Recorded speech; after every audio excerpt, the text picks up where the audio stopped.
bienvenida por medio de las redes sociales. Gracia y paz sean otorgadas a sus pensamientos y corazones. Todo lo que el Señor ha determinado para con cada uno de los que nos miran por las redes sociales y los que estamos acá llegue a su cumplimiento. Sabemos que el Señor ha tenido planes para con nosotros y que poco a poco, paso a paso, la expresión de esos planes se van manifestando.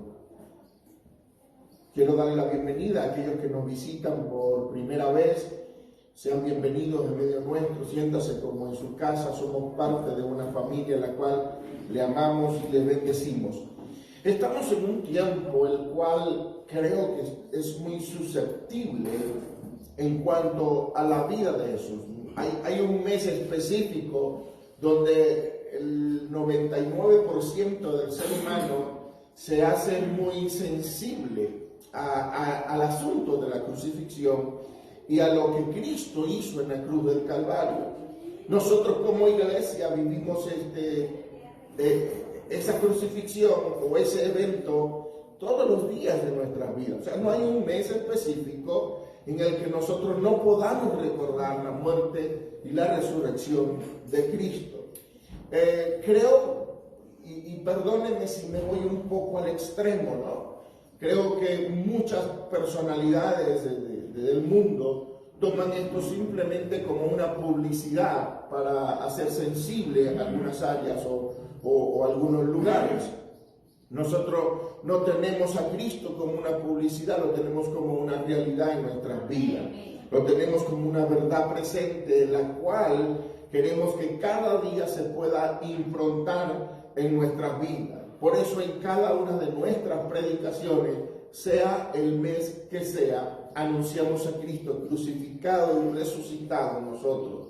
Y que por esa vida que Él produjo en la cruz, hoy nosotros podemos vivir. De lo contrario, andaríamos muertos en delitos y en pecado. Pero no quiero pasar por alto este tiempo para narrar la situación que se vivió realmente, ya que a veces ignoramos la realidad del asunto que Cristo vivió, la realidad de lo que se estuvo padeciendo en la cruz. Tenemos una idea muy superficial. Creo que una de las películas, para ser un poco más específico, fue la película de Mel Gibson. No sé si lo mencioné bien o si mi inglés es un poquito malo, pero este personaje hizo una película sobre la crucifixión, se llama La Pasión de Cristo, y fue una de las películas quizás más cruda o tuvo la realidad más acertada de aquello que se vivió y de lo que padeció realmente el Señor en aquel tiempo. Con todo eso yo podría decir que se quedó corto a hablar de los padecimientos de Cristo. No era fácil cargar sobre su espalda todo el pecado de la humanidad. Tenía que vivir un sufrimiento muy fuerte. Por lo tanto, cada uno de los escritores, cada uno de los expositores, cada una de las películas y de las cosas que podríamos ver referente a Cristo se nos quedan cortas cuando vemos la realidad escritural y vemos a la luz de la historia.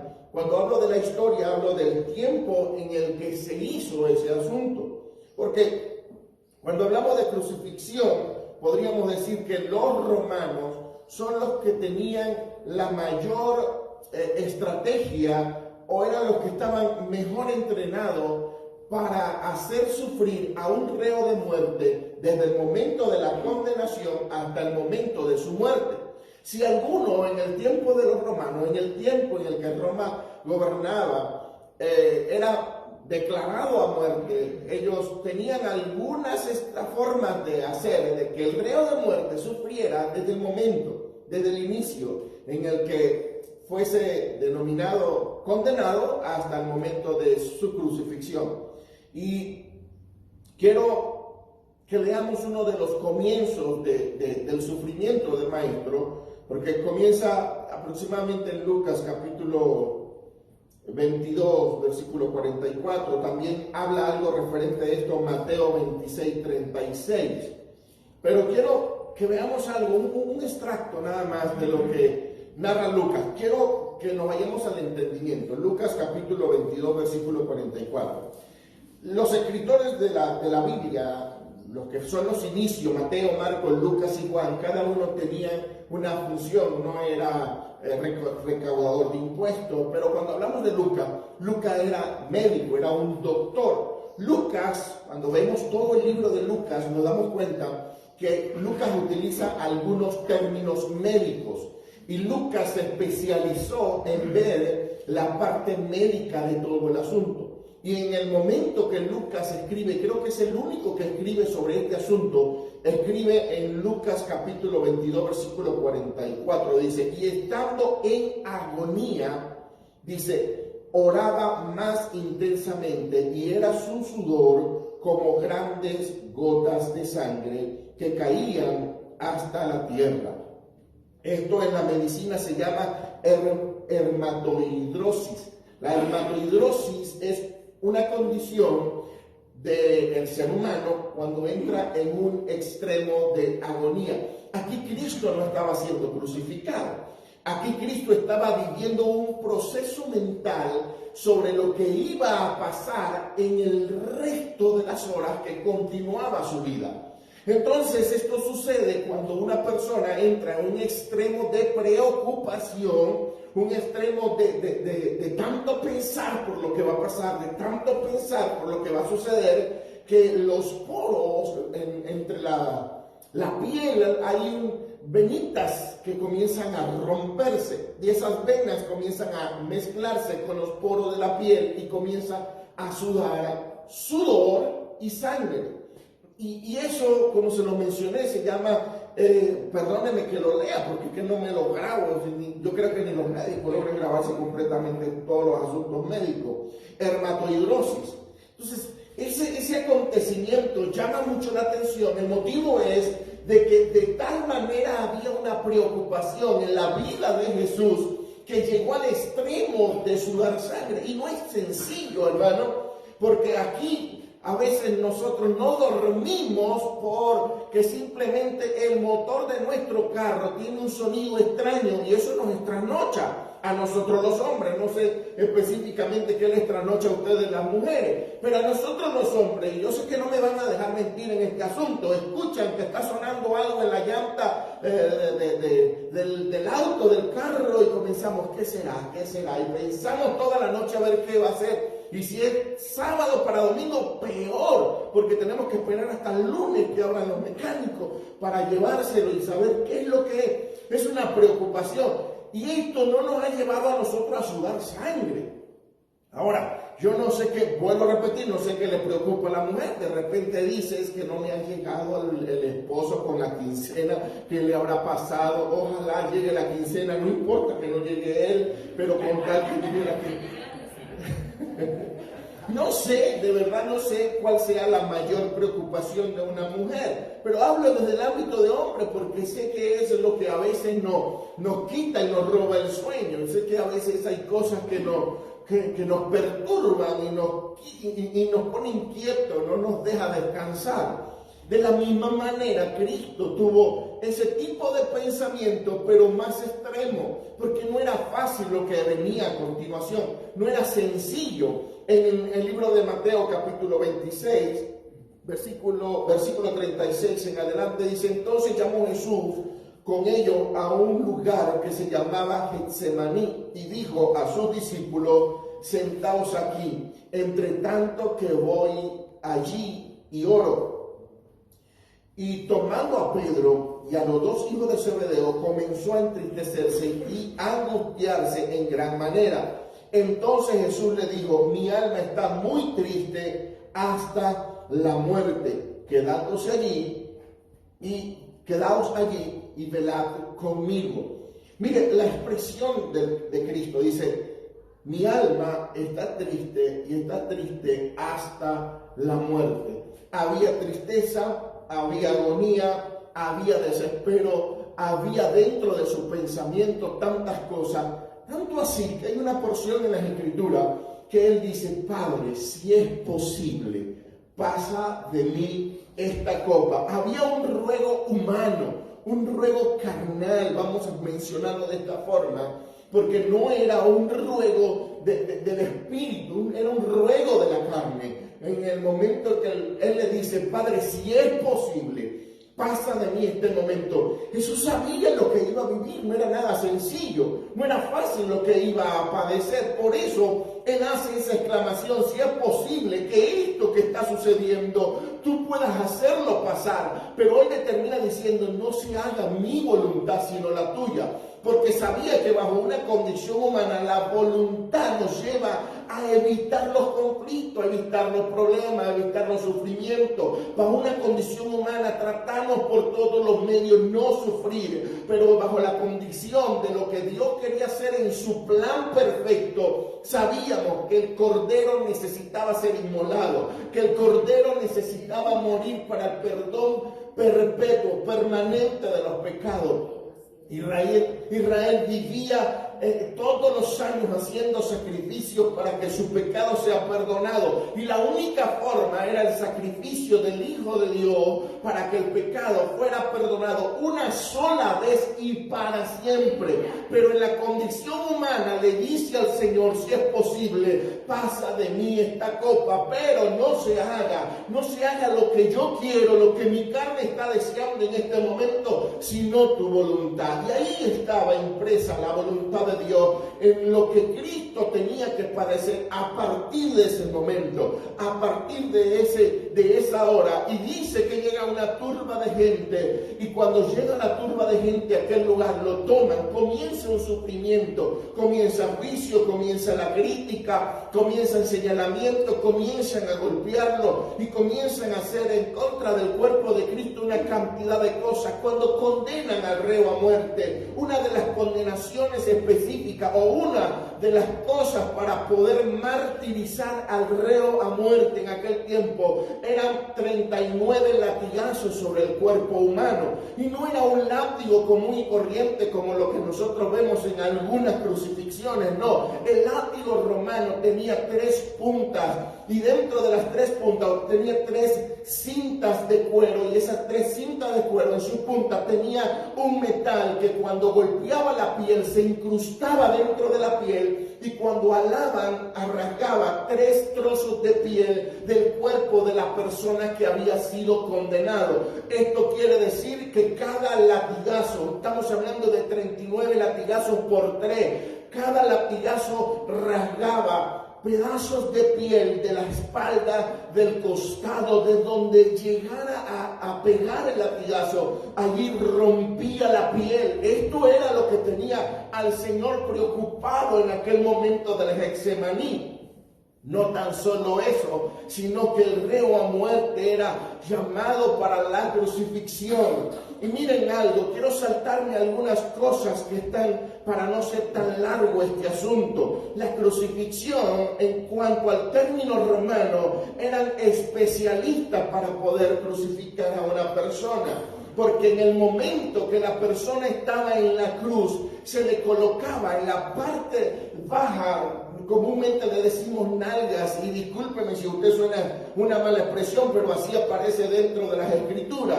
Colocaban una especie de asiento. El crucificado tenía los brazos totalmente extendidos, pero cuando estaba con los brazos extendidos, él tenía todo el peso de su cuerpo sobre los clavos que habían incrustado en sus manos, y todo ese peso del cuerpo estando allí sostenido le dolía mucho. O sea que le prestaban un supuesto servicio para que él se sentara en aquella parte, pero cuando se sentaba, que los brazos se extendían hacia arriba, oprimían el tórax, oprimían toda la parte de los pulmones, y el reo a muerte se quedaba sin oxígeno. Por lo tanto, era una tortura completa dentro de la crucifixión. Se sentaba, se quedaba sin oxígeno, se levantaba, y el dolor de los brazos o de las manos no se podían soportar. Había algo que tenían en cuanto a la compasión para el reo a muerte, y era que la hiel y el vinagre era un anestésico para que cuando el reo muerte lo bebiera no sufriera tanto dolor. Por esa razón, cuando Cristo dice tengo sed, sube una esponja mojada con hiel y vinagre, y cuando se la colocan en la boca, él la escupe. No es que él no quería tomar lo que se le estaba dando en cuanto a la sed que tenía, era que él necesitaba sufrir en totalidad cada una de las cosas que le estaban haciendo por causa nuestra.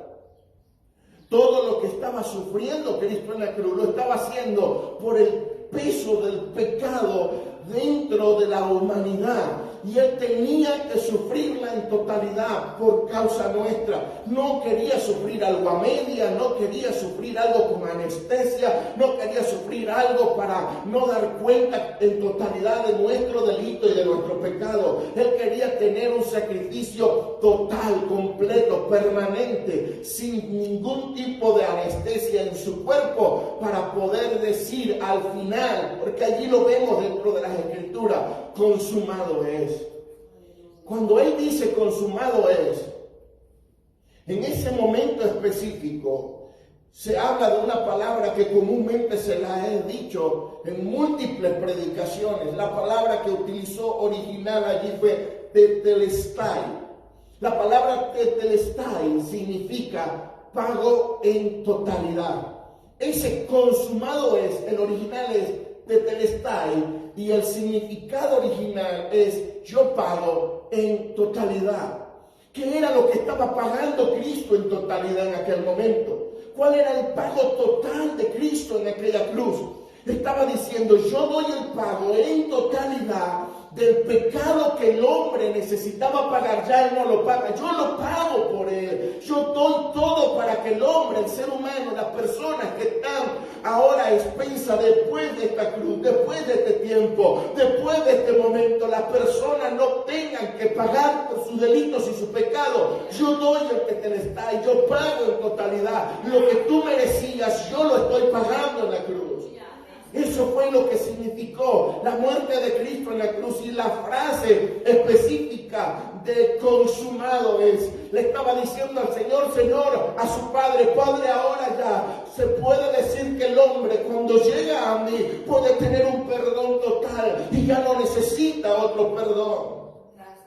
Ya no necesita otro sacrificio. Y quiero romper con muchas culturas mentales que se nos están implementando dentro de nuestras vidas. Porque hoy en día está bien, somos salvos, pero tenemos todavía que hacer algunos sacrificios para mantener la salvación. La salvación no necesita ningún sacrificio humano para mantenerse. Fue suficiente el sacrificio de Cristo en la cruz del Calvario. Fue suficiente. Y quisiera ponerle un ejemplo que escuchemos hace poco.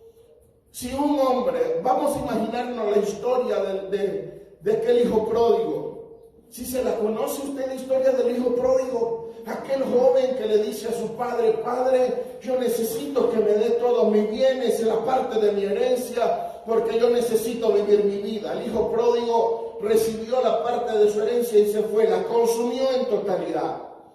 Luego, allá comiendo algarrobas con los cerdos, con los cochinos, dijo, oh, cuántas grandes cosas hay en la casa de mi padre. Allá yo no estuviera comiendo algarrobas. Allá yo no estuviera comiendo de la basura que sobra en este lugar. Y por un momento aquel muchacho dice, volveré a la casa de mi padre. Y resulta que cuando va a la casa de su padre lo estaba esperando. Su padre estaba en la puerta. Su padre lo recibió con los brazos abiertos. ¿Y qué hizo? ¿Qué hizo el padre? Dice, hagamos una fiesta, regresó mi hijo. Y no tan solo eso, hay el mejor vestido, la mejor ropa, colóquensela. Colóquenle unos zapatos nuevos. Y dice también las Escrituras, y colóquenle un anillo en su mano. Es mi hijo, el que acaba de regresar. Y quiero especular en cuanto a lo que continúa la historia, porque el hermano tuvo celo de lo que pasó, ahí la Biblia así lo dice. El hermano mayor tuvo celo de los acontecimientos, pero especulemos un poquito lo que les voy a decir a continuación. Imagínense que su hermano caminaba por el lado de él diciéndole: hey, ten cuidado, porque la ropa que te acaba de colocar el padre no necesitas mancharla. Si la mancha, te va a botar de la casa. El padre no sabía nada.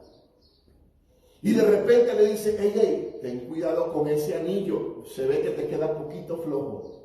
Si llegas a perder tu anillo, te botan de la casa. Y luego venga aquel y dice: hey, pendiente con el zapato, lo tienes desamarrado. Si se te llega a ensuciar, ay, Dios mío, vas a tener problemas con el padre. Y el muchacho se agacha y se amarra las trenzas del calzado, se le ensucia la vestimenta un poquito por haberse agachado y el anillo se le cae al piso y llega el padre. Le dice: hijo, y que había regresado. Y el hijo instantáneamente sale corriendo. ¿Por qué saldría corriendo el hijo? Porque su vestimenta se manchó, porque su anillo se cayó, porque su calzado no estaba bien. Usted dirá: eso es antibíblico, o sea, todo eso que usted, sí, todo lo que estoy diciendo no está en la Biblia. Pero todo lo que estoy diciendo lo vivimos a diario. Queremos nosotros decirle a la gente que la salvación que tuvo Cristo en la cruz del Calvario para su vida depende de lo que usted haga. Y aquí no depende nada de lo que usted pueda hacer. Aquí todo depende de lo que ya Él hizo. Aquí todo depende de lo que Él ya hizo. Usted no tiene que hacer nada. La salvación es 100% gratuita. Yo no tengo por qué decirte que si tú te colocas el cabello de color amarillo, estás perdiendo la salvación. Yo no tengo por qué decirte que si tú te pintas los labios, estás perdiendo la salvación. Yo no tengo por qué decirte que si no usas velo, estás perdiendo la salvación. O porque algún ornamento en tu vida, algo que estés haciendo, algo que, no, ahí la estás perdiendo. No, yo creo que cuando ya Cristo está en la vida de un creyente, da los frutos necesarios. Porque Cristo ya está dentro de ti. Y aquí quiero que tengamos algo claro, amada iglesia. Hay milagros que Dios puede hacer instantáneos. Hay cosas que Dios puede quitar del ser humano hoy, si a Él le place. Y hay cosas que Dios quita progresivamente.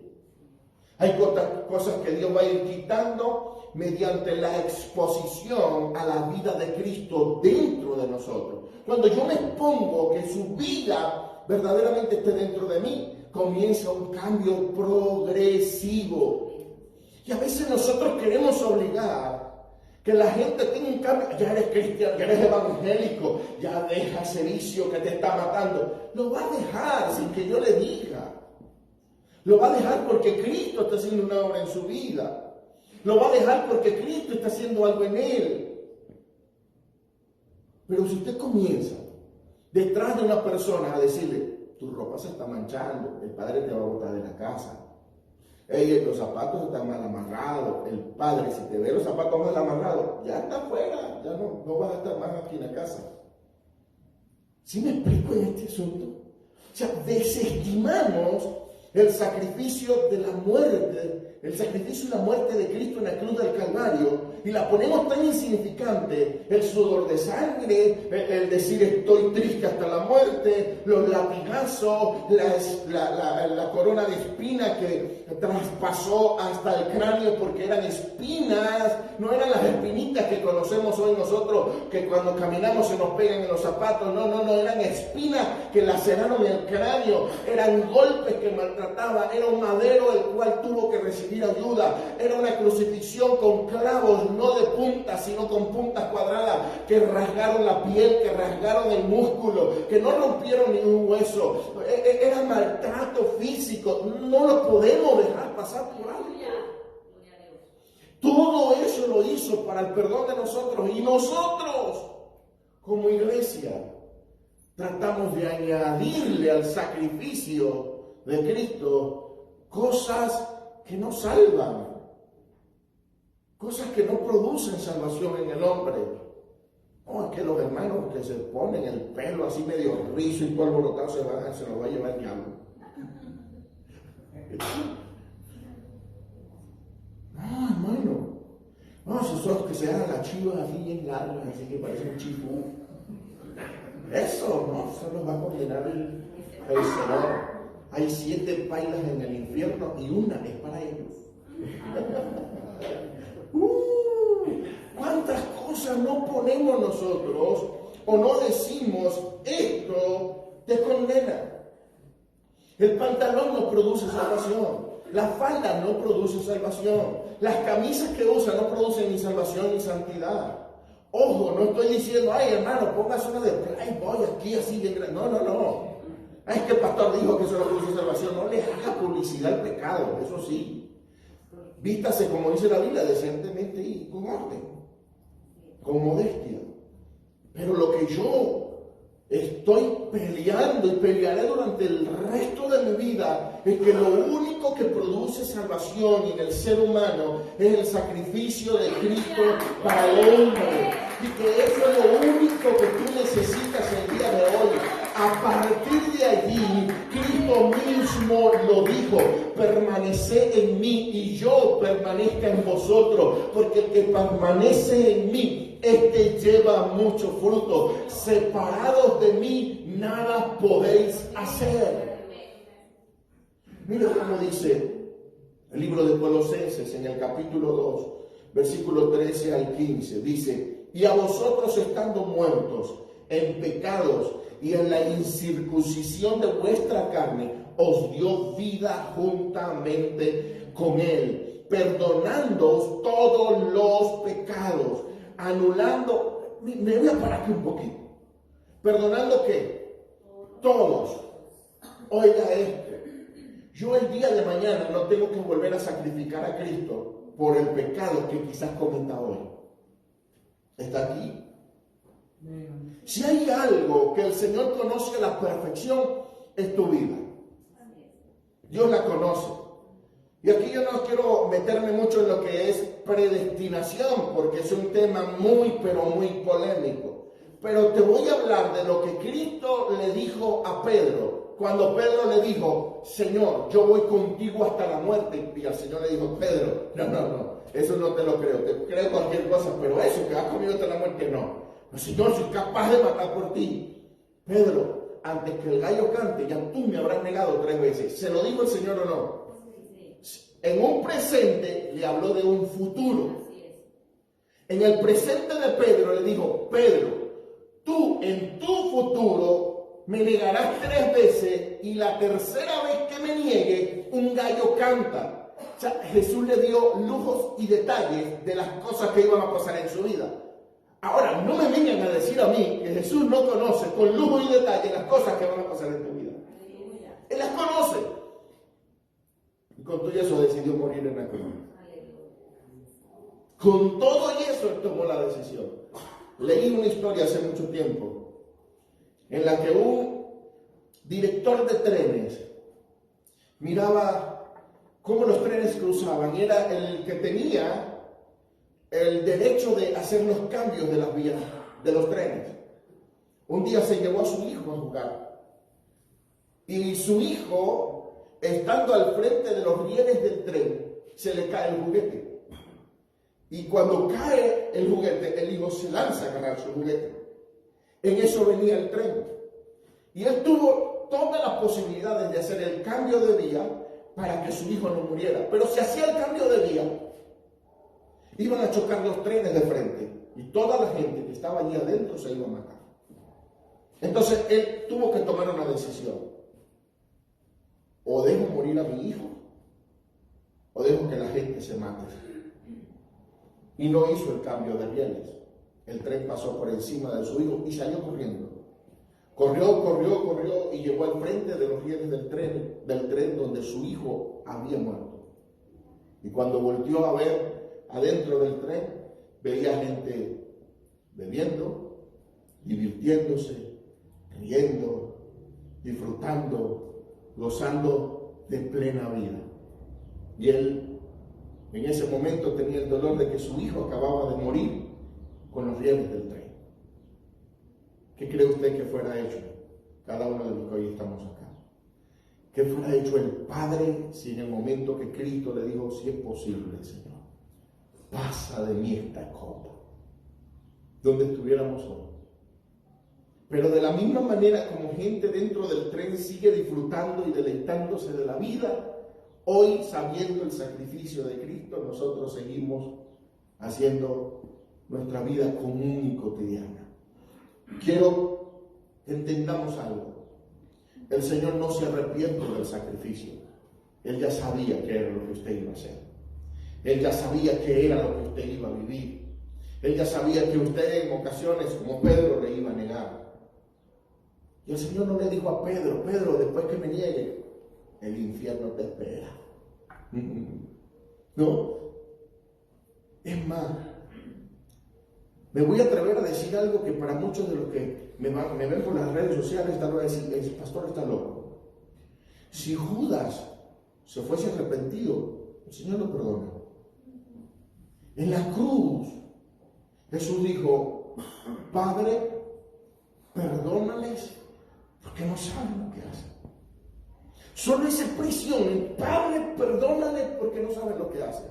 Si Judas fuese estado al pie de la cruz, la frase, perdónale, menos a Judas, Señor, él fue el que me vendió, él no. A los demás sí, perdónale.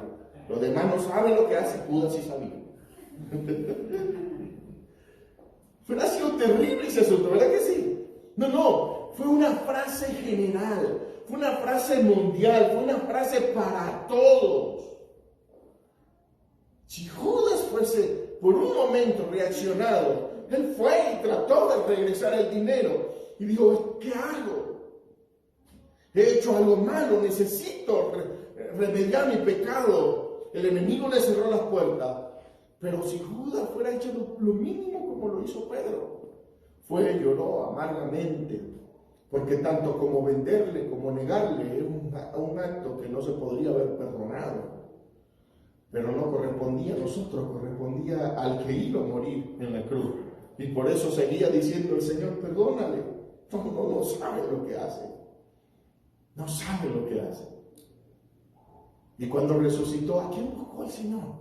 Buscó a Pedro, al que le había negado, al que había dicho, no le conozco. Tanto así, escúchelo, Pedro dijo groserías. ¿Sí? Pedro dijo malas palabras. Pedro dice que maldijo, o sea, dijo cosas malas. Cuando le dijeron, ¿tú te pareces a uno de ellos? No, chico, yo no, ni lo conozco, no sé de quién es. Y se acercó a otro grupo de personas y le dicen, hey, no, ya va, tú te pareces a alguno de ellos. No, chicos, que yo no les conozco. Y se desamparó y se fue a un tercer grupo de personas y le dijeron, tú te pareces a uno de ellos porque aún tu manera de hablar te delata. Y entonces comenzó a decir suegras y groserías y serpientes y todo aquello. Ay, que no podía una aplicación sin meterme con mi suegra.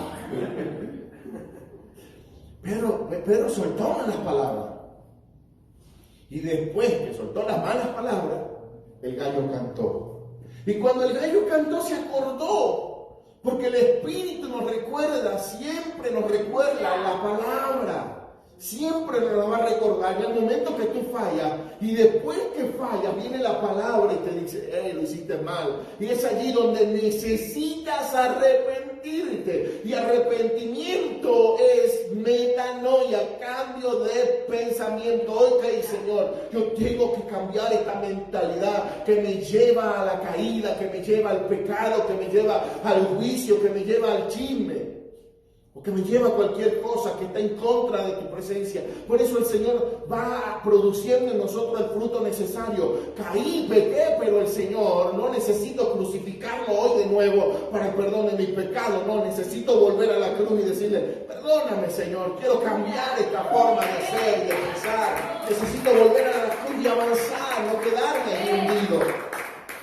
Los que se quedan hundidos mueren en un campo de muerte. Los que se levantan, lloran y siguen avanzando, reciben el pescado y reciben los panes, reciben la miel en la orilla de la playa. Sí se recuerdan la historia cuando se las conté. Porque Pedro después que pecó, Pedro después que hizo, él volvió a su vida pasada. Él no dijo, ok, el Señor dijo que me iba a ser pescador de hombres, a partir de ahora voy a comenzar a evangelizar, a predicar, voy a ser el predicador que Él me llamó que fuera, yo voy a comer. No, Pedro dijo, ya me vuelvo a mi vida, yo sigo trabajando en el mar, ya esto se acabó, duró 3 años este bochinche, todo este burlote, como dicen acá en México, ya me voy a pescar. Y allá volvió el Señor a llamarlo, y a decirle, Pedro, ¿me amas? Y Pedro le decía, Señor, tú sabes que te quiero. Y le volvió a decir, Pedro, yo no quiero que me quieras, yo quiero que me ames. Señor, tú sabes que te quiero. Por eso le preguntó 3 veces, Pedro, ¿me amas? Y Pedro decía, yo fileo, que significa yo te quiero. Y el Señor le decía, Pedro, hágate, o sea, tú me amas. Y Pedro no entendía, Señor, yo te quiero, yo te aprecio. No me basta con que me aprecies, no me basta con que me quieras. Quiero que me ames. Porque el que ama verdaderamente da su vida por esa persona que ama. Eso pasa cuando uno ama. Entonces Jesús lo lleva al término, ok, ya sé, ya entiendo lo que me quiere decir, te amo, soy capaz de dar mi vida por ti como tú la diste por mí, Señor. Y a partir de ahí el Señor fue cuando le dijo, apacienta mis ovejas. Oh, qué privilegio, hermano. Que el que iba, y discúlpeme que lo ponga de esta forma, pero era una realidad momentánea. El que iba a sustituir a Cristo era Pedro. Le dijo, Pedro, apacienta lo que yo he estado apacentando, te toca a ti, hazlo. Por eso necesitaba no que me quisieras, que me amaras, que fuera capaz de dar tu vida por ellos, por los que estaban allí. Y en los libros de la historia de la iglesia hay una historia fascinante. No está en la Biblia, está en los libros históricos. Se dice que cuando fue a morir Pedro vio una visión. Pedro le andaba huyendo a todo lo de la muerte, le andaba escondiéndose. Y vio una visión cuando él iba corriendo y Cristo venía en sentido contrario. Y le pregunta Pedro al Señor, ¿para dónde vas, maestro? Y dice, voy nuevamente a morir por ustedes, Señor. ¿Quién entendió? Dijo, ya es mi hora. Y fue y se entregó Pedro. Y cuando lo fueron a crucificar, porque Pedro fue crucificado también, él le dijo, deténganse. Si me van a crucificar, inviertan la cruz. No soy digno de morir como murió mi Señor. Y Pedro murió con una cruz invertida. No sé si peor o igual que el maestro, pero esto fue un símbolo y síntoma de verdadero amor hacia aquel que lo dio todo por él. Ahora, ¿qué estamos dando nosotros? Yo quiero concluir con las redes sociales. Quiero bendecir las vidas de los que nos miran por medio de las redes sociales. Gracia y paz sea otorgada a sus vidas y corazones.